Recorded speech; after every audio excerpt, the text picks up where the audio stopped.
Anong ganap sa mundo ng showbiz?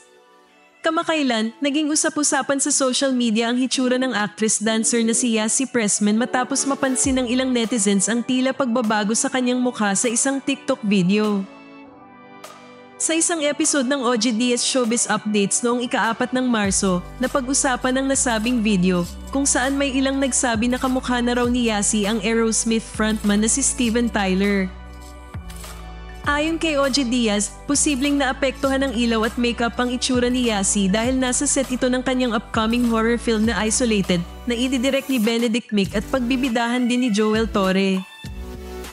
Bukod dito, may mga spekulasyon din mula sa netizens na nagpa-enhance umano ng labi ang aktres kaya tila nagbago ang kanyang hitsura.